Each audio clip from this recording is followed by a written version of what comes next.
पाकिस्तान और दुनिया भर से लाखों देखने और सुनने वालों को राना उज़ैर का सलाम।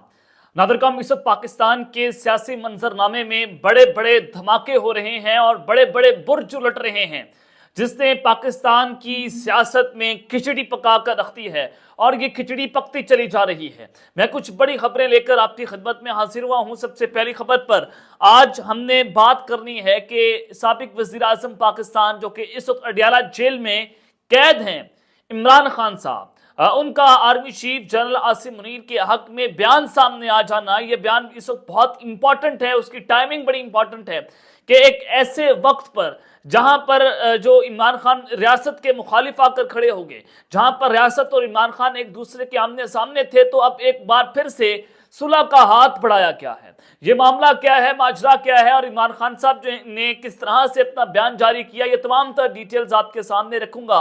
जिसके बाद बड़ी बड़ी जो सियासी कुव्वतें हैं उनके पिलर्स इस वक्त हिलना शुरू हो गए हैं और सियासी तौर पर जल्जले भी आना शुरू हो चुके हैं पीडीएम की सफों में। और दूसरी खबर पर आज हमने बात करनी है कि फिर जीएचक्यू ने भी अपना सख्त तरीन रद्द-ए-अमल जारी कर दिया है और आज जो एक सियासी धमाका हुआ है, पाकिस्तान तहरीक-ए-इंसाफ को एक बहुत बड़ा झटका मिला है। वो इन सारे चीज़ों का तसलसल बरकरार रखे हुए हैं। इस हवाले से भी अहम तरीन तफसीलात आपके सामने रखनी है। और बुशरा बीबी की गिरफ्तारी, ये कहानी एक बार फिर से खुलना शुरू हो गई है। इमरान खान भी कैद हैं और बुशरा बीबी के हवाले से अब जो हैरानकुन खबर सामने आई है, जो खौफनाक खबर सामने आई है, वो भी आपके सामने रखूंगा। लेकिन अगर आपने चैनल को सब्सक्राइब नहीं किया, चैनल को सब्सक्राइब कर लें, बेल आइकन को दबा दें, आने वाली तमाम तरह अपडेट्स आपकी खिदमत में बर वक्त पेश होती रहें। नादरकम इस वक्त पाकिस्तान में सियासी बहरान भी है और आईनी बहरान भी है और ये बहरान पिछले तकरीबन सियासी बहरान तो पिछले 2 सालों से चल रहा है और ये जो आईनी बहरान है ये रजीम चेंज ऑपरेशन के बाद हुआ कि पाकिस्तान में इस वक्त अनइलेक्टेड गवर्नमेंट काम कर रही हैं, इलेक्शन नहीं हो पा रहे, आइन को पामाल किया जा रहा है। तो खैबर पख्तूनख्वा के आज जो निगरान वज़ीर आला हैं वो वफात पा चुके हैं। अल्लाह ताला इनको जन्नत में जगह अता फरमाए। लेकिन खैबर पख्तूनख्वा में नया सियासी बहरान जन्म ले चुका है और नए निगरान वज़ीर आला की तकर्री का तरीकाकार भी और जो सामने आ चुका है। और निगरान वज़ीर आला KPK की वफात के बाद उनकी काबीना भी तहलील हो चुकी है। जनाब इस सब के अंदर जो जराए बता रहे हैं, जो साबिक सेक्रेटरी इलेक्शन कमीशन है कमर दिलशाद, उन्होंने बताया कि नए वज़ीर आला खैबर पख्तूनख्वा के लिए सेनेट में कायदे ईवान और अपोजिशन लीडर मुशावरत से 1 हफ्ते में किसी एक के नाम पर इत्तफाक से फैसला करेंगे। लेकिन अगर सेनेट में बामी इत्तफाक से फैसला नहीं हो पाता तो फिर ये मामला इलेक्शन कमीशन के पास जाएगा। उन्होंने कहा कि निगरान वज़ीर आला आज़म खान के इंतकाल के बाद सूबाई काबीना अज खुद तहलील हो चुकी है, क्योंकि काबीना वज़ीर आला के साथ मुंसलिक होती है और अगर वज़ीर आला किसी वजह से इस्तीफा दे दें तो बरतरफ हो जाए या उनके इंतकाल हो जाए तो काबीना खुद ब खुद तहलील हो जाती है। और जब तक नए वज़ीर आला KPK का फैसला नहीं हो जाता, अब तक तमाम इख्तियारात गवर्नर के पास चले जा चुके हैं और सूबे के तमाम इंतजामात गवर्नर चलाएगा, यानी कि गवर्नर राज जो है वो जनाब इस सूबे के अंदर लग चुका है। और फिर दूसरी जानिब पाकिस्तान तहरीक-ए-इंसाफ को छोड़ जाने वाले मौलवी महमूद और इस्तेकाम पाकिस्तान पार्टी के रहनुमा, उन्होंने कहा कि अगर इमरान खान अपनी हुकूमत में ना छोड़कर अपोजिशन से बात कर लेते तो आज ये हालात ना होते। तो क्या आज जो सियासी कुव्वतें हैं वो इमरान खान के साथ बैठने को तैयार हैं? इमरान खान साहब तो पहले ये बात कर रहे थे कि जनाब आए बैठकर बात कर लेते हैं, लेकिन कोई बैठकर बात करने को तैयार नहीं था। शायद सियासी कुव्वतें तो बैठकर बात कर लेती, लेकिन कोई और यहां पर बैठने को तैयार नहीं था। अब जनाब ये सारी चीजें तो एक जानिब हैं, पाकिस्तान का सियासी मंजरनामा, उसमें बड़े बड़े धमाके हो रहे हैं।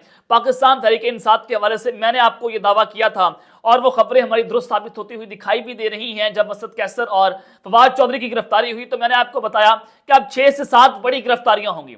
तो उसके फौरी बाद हुआ ये कि अली नवाज सवान, आमिर डोगर गिरफ्तार हो जाते हैं और उन 2 बड़ी गिरफ्तारियों के बाद अब कुछ और बड़ी गिरफ्तारियां हो सकती हैं। कल जनाब बड़ा बयान सामने आया पाकिस्तान तहरीक-ए-इंसाफ के जो रहनुमा हैं असलम इकबाल साहब, मियां असलम इकबाल, उन्होंने कहा कि मैं पाकिस्तान तहरीक-ए-इंसाफ नहीं छोड़ रहा और मैं इसका हिस्सा रहूंगा। उनके भाई ने अमजद इकबाल ने पाकिस्तान तहरीक-ए-इंसाफ को खैर बात कह दिया है, उनके बड़े भाई मियां अफजल इकबाल ने भी पाकिस्तान तहरीक-ए-इंसाफ को छोड़ दिया है।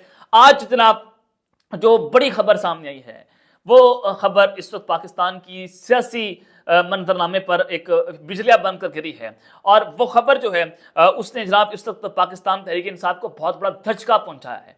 ये इस पर बात करने से पहले मैं आपको बताना चाहता हूं कि इमरान खान साहब जो हैं आज उन्होंने army chief general Asim Munir साहब जो हैं उनके हक में बात कर दी है। और उसके बाद जनाब अब ये जो एक सियासी चाल चली गई है, इसकी टाइमिंग एक तो बहुत इंपॉर्टेंट है और सुलह का हाथ बढ़ाया गया है जिसने सियासी मंजरनामे को हिलाकर रख दिया है। ये क्या बयान है ये आपके सामने मैं रख देता हूं। इमरान खान साहब जो हैं उन्होंने उनके हवाले से आज जो सदर पाकिस्तान है डॉक्टर आरिफ अलवी, उन्होंने जनाब आज एक कल इंटरव्यू दिया हम न्यूज़ पर, और वो इंटरव्यू जो है वो बहुत इंपॉर्टेंट था। उसमें उन्होंने बड़ी अहम तरीन बातें की और उनसे सवाल पूछा गया कि इमरान खान साहब की सबसे बड़ी गलती क्या थी कि उनको आज ये दिन जो है वो देखना पड़ रहे हैं। पाकिस्तान तहरीक इंसाफ और इमरान खान साहब जो हैं वो 27 साल अपनी सियासी जिंदगी के सबसे खतरनाक तरीन ओवर्स खेल रहे हैं। इतना जुल्म कभी उन पर नहीं हुआ जितना आज उनको देखना पड़ रहा है। उनकी पार्टी टूट गई, उनको दीवार से लगा दिया, मकबूल तरीन लीडर वज़ीर-ए-आज़म बनने की दौड़ में थे, प्राइम मिनिस्टर इन वेटिंग थे, उनकी सियासत को खत्म कर दिया गया है, नाअहल कर दिया गया है, कैद के अंदर है, साइफर केस का मामला है, बुश बीबी का मामला है। तो जनाब इमरान खान साहब से उन्होंने कहा कि एक बहुत बड़ी गलती ये हुई है कि वो समझते रहे कि आइन बालातर रहेगा, लेकिन यहां पर आइन बालातर नहीं था। ये पाकिस्तान के सदर जो इस वक्त हेड ऑफ द स्टेट हैं, जो इलेक्टेड प्रेसिडेंट हैं, जब वो ये बात कर रहा हो तो आप समझ लीजिए कि इस पाकिस्तान के अंदर नंगा नाच है। और जनाब उन्होंने कहा कि इमरान खान का आइन के बालादस्त होने का यकीन अच्छा था, लेकिन ये सोच गलत साबित हुई कि यहाँ पर जो डेमोक्रेसी नहीं है, यहाँ पर आइन की बालादस्ती नहीं है और यहाँ पर लाकानूनियत बढ़ती चली जा रही है। तो जनाब ये उन्होंने जो इंपॉर्टेंट बात की। और दूसरा जो उन्होंने आर्मी चीफ के हवाले से जो बात की वो भी इस वक्त बहुत अहम थी। उन्होंने जो कहा कि मौजूदा आर्मी चीफ की तकर्री से मुतल्लिक इमरान खान साहब ने मेरे से कोई बात नहीं की थी। एक चीज़ ये, क्योंकि ये कहा जा रहा था कि इमरान खान साहब ने सदर पाकिस्तान जो हैं उनके ज़रिए आर्मी चीफ को पैगाम पहुंचाया था। सदर पाकिस्तान ने अपनी पहली मुलाकात में फ़ोन मिलाने का कहा जनरल आसिम मुनीर साहब के साथ, उनकी मुलाकात हुई थी 29 नवंबर को, और कहा कि जनाब आएँ और आप इमरान खान साहब से फ़ोन के ऊपर बात कर लें। लेकिन जनरल आसिम मुनीर साहब ने उस वक्त ये बयान दिया था कि नहीं, वो सियासी मुलाकात नहीं करेंगे, वो सियासी तौर पर इमरान खान साहब से नहीं मिलेंगे। उन्होंने जनाब मिलने से इनकार कर दिया था। और उससे पहले ये कहा गया कि जब जनरल आसिम मुनीर साहब जो है वो DGI थे, उन्होंने इमरान खान के घर की करप्शन की कहानी उनके सामने रख दी थी और इमरान खान साहब को गुस्सा आया और उन्होंने DGI के ओहदे से उनको हटा दिया और फिर जनरल फैज हमीद साहब को DGI जो है वो लगाया गया था। अब की सारी चीजें आपके सामने थी, मन घड़त स्टोरीज भी चल रही थी, बहुत सारी जनाब आपने देखा कि हाइपोथेसिस चल रहे थे, और लेकिन इसमें कोई सच्चाई नजर नहीं आई। ज़राए की जानिब से खबरें आ रही थी। जनाब आपको बताना चाहता हूं कि जो सबसे इंपॉर्टेंट बात थी जो प्रेसिडेंट आरिफ अलवी साहब ने की, उन्होंने कहा कि इमरान खान साहब ने मौजूदा आर्मी चीफ की तकर्री में कोई मुखालफत नहीं की।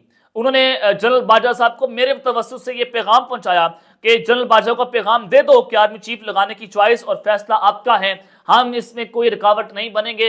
ये जनरल बाजवा साहब को इमरान खान साहब ने सदर पाकिस्तान के जरिए पैगाम पहुंचा दिया था कि हम इसके अंदर कोई रुकावट नहीं बनेंगे, आप जिसको चाहें आर्मी चीफ लगा दें, हम किसी की मुखालफत नहीं करेंगे। तो ये एक आज तासुर गलत साबित हो गया है कि जो नून लीग नैरेटिव बना रही थी कि इमरान खान साहब जो हैं वो स्टेट के मुखालिफ आकर खड़े हो गए थे, या वो उन्होंने आर्मी चीफ जो हैं उनको रोकने की कोशिश की और पाकिस्तान तहरीक इंसाफ के जितने भी वर्कर्स छोड़कर गए, उनके लीडर्स छोड़कर गए, इमरान खान साहब के जितने भी एक कैटेगरी के लीडर थे, उन्होंने भी यही बयान दिया कि इमरान खान साहब जो 27 नवंबर का जो सारा मामला था वो धरना लेकर आए थे, वो आर्मी चीफ की तकर्री को रोकना चाहते थे। उस्मान डार साहब ने भी इसके ऊपर ये बात की। लेकिन आज ये चीजें बड़ी क्लियर क्लियर होती चली जा रही हैं। सुलह का हाथ जो है वो पाकिस्तान तहरीक इंसाफ की जानिब से बढ़ाया गया है। ये पैगाम पहुंचाया गया है कि जनाब हम बैठने को तैयार हैं, आइए बैठकर बात कर लेते हैं। ये एक पॉजिटिव जेस्चर किया है पाकिस्तान के पॉलिटिशियंस की जानिब से। लेकिन जो सख्त तरीन आज रद्द अमल आया है दूसरी जानिब से, वो भी इस वक्त बड़ा खौफनाक है। वो रद्द अमल आज आपको बता देता हूं कि कल ये इंटरव्यू हुआ और आज पाकिस्तान तहरीक इंसाफ की सबसे बड़ी विकेट गिर चुकी है। इट मीन्स के इस ताकतवर हल्के सख्त तरीन नाराज है इमरान खान सबसे, गुस्से के अंदर हैं और वो इमरान खान के साथ हाथ मिलाने को तैयार नहीं है। बड़ी बड़ी विकेटें गिरना शुरू हो गई हैं और आज विकेट गिरी है असद उमर साहब की। और असद उमर साहब ने आज जो ट्वीट किया, उन्होंने कहा कि मैं पार्टी को खैर बात कहने का ऐलान करता हूं और उन्होंने कहा कि मैं साथ ही अपनी सियासत को भी छोड़ने का ऐलान करता हूं। उन्होंने PTI को भी छोड़ दिया है, जो उनकी बुनियादी रुकनियत थी वो भी छोड़ दी है, सियासत को भी उन्होंने छोड़ दिया है। और उन्होंने कहा कि एक दहाई से ज्यादा अवामी जिंदगी के बाद मैंने सियासत को मुकम्मल तौर पर छोड़ने का फैसला किया है। जैसे कि मैं पहले भी अवामी सतह पर कह चुका हूं कि रियासती इदारों के साथ तसादुम की पॉलिसी से मुत्तफिक नहीं हूं, और ऐसी पॉलिसी रियासती इदारों के साथ शदीद टकराव का बायस बनी है जो मुल्क की मफाद में नहीं है। असद उमर ने कहा कि पाकिस्तान तहरीक इंसाफ की बुनियादी रुकने से मुस्ताफी हो रहा हूं और उन तमाम लोगों का शुक्रगुजार हूं जिन्होंने अवामी जिंदगी में मेरा साथ दिया। खास तौर पर NH54 की टीम और वोटर्स का शुक्रिया अदा करना चाहता हूं जिन्होंने मुझे 2 बार मुंतखब किया और मैंने इस हल्के की खिदमत करने की भरपूर कोशिश की। अल्लाह ताला पाकिस्तानी कौम पर अपनी रहमतें नाज़िल फरमाए। आज वो भी इमरान खान साहब का साथ छोड़ चुके हैं और ये एक बड़ा वाज़ेह पैगाम इमरान खान साहब को दे दिया गया है कि आप एंटी स्टेट हैं और आपके स्टेट के खिलाफ, आपने इदारों के खिलाफ, आपने अपनी फौज के खिलाफ जो है प्रोपेगेंडा किया, तो लिहाजा आपकी पार्टी का चलना इस वक्त नामुमकिन हो चुका है। ये पैगाम जो है वो दूसरी जानिब से आज जनाब दिया गया है। लेकिन मैं जो दूसरी खबर आपको पहुंचाना चाहता हूं बुशरा बीबी साहिबा के हवाले से कि बुशरा बीबी जो है वो भी जेल में जाने के लिए तैयार हो जाए मिलिट्री तौर पर, क्योंकि मैं आपको पहले बता रहा था कि इलेक्शन से पहले इमरान खान साहब भी जेल के अंदर होंगे और बुशरा बीबी भी जेल के अंदर होंगी। इससे पहले इनको कहा गया, इनको डील ऑफर हुई कि वो प्रेस कॉन्फ्रेंस कर दें, लेकिन बुशरा बीबी ने प्रेस कॉन्फ्रेंस करने से इनकार कर दिया कि वो इमरान खान साहब का साथ नहीं छोड़ेंगी। तो आज जो रिपोर्ट है उससे बहुत सारी चीजें वाज़ेह हो चुकी हैं कि बुशरा बीबी की मुश्किलात में इजाफा हो चुका है और आइंदा दिनों में उनकी गिरफ्तारी का इम्कान जाहिर कर दिया गया है। इंसार अब्बासी साहब जो हैं उन्होंने ये रिपोर्ट में लिखा है कि नैब बाज़ शवाहिद का बारीक बीनी से जायजा ले रही है और ये शवाहिद माली मामला से मुतल्लिक है जिनमें मुबैना तौर पर बुशरा बीबी की जानिब से रकम वसूल किए जाने की इतलात है। अगर उनकी तस्दीक हुई तो बुशरा बीबी की हैसियत गवाह से मुलजमा की हो जाएगी और इमरान खान की अहलिया उनको भी गिरफ्तार किया जा सकता है। और बताया यह गया है कि साबिक वज़ीर आज़म इमरान खान के खिलाफ तोशाखाना और बरतानिया की नेशनल क्राइम एजेंसी से 190 मिलियन पाउंड्स के मामले में भी अभी तहकीकात तेज कर दी गई हैं और नैब की जानिब से जल्द ही इन केसेस की तहकीकात मुकम्मल करके इमरान खान के खिलाफ रेफरेंस दायर करने का फैसला जो है वो मुतवक्के है। और नैब ने इमरान खान की अहलिया बुशरा बीबी को 190 मिलियन पाउंड केस में तलबी का नोटिस भी जारी किया था जिसमें उन्होंने नैब के दफ्तर में पेश होने से मुआज़रत कर ली थी। और ये सारी चीजें जनाब आपके सामने हैं कि बुशरा बीबी जो है अब उनकी गिरफ्तारी हो जाएगी। 190 मिलियन पाउंड के केस के अंदर बुशरा बीबी जो है वो इमरान खान साहब को इस वक्त फंसा चुकी हैं। वो जो अंसार अब्बासी के मुताबिक, जब अंसार अब्बासी साहब ये बात कर रहे हों तो इट मीन्स के बड़े फैसला कर चुके हैं कि बुशरा बीबी साहब आज गिरफ्तार हो जाएंगी और 190 मिलियन पाउंड केस के अंदर भी इमरान खान साहब जो है उनको सजा दे दी जाएगी। अगर साइफर का मामला सुप्रीम कोर्ट से जनाब उधर से खान साहब को उनकी अच्छी खबर नजर आती है तो 190 मिलियन पाउंड केस, नैब केस जो है, नैब गिरफ्तारी डल जाएगी, अब उसको लंबा किया जाएगा। अब ये अब तक की डिटेल जो मैंने आपके सामने रखी है, अब तक के लिए अपना ख्याल रखिएगा और इस चैनल पर लाजमी ख्याल रखना। अल्लाह ने के बाद पाकिस्तान जिंदाबाद।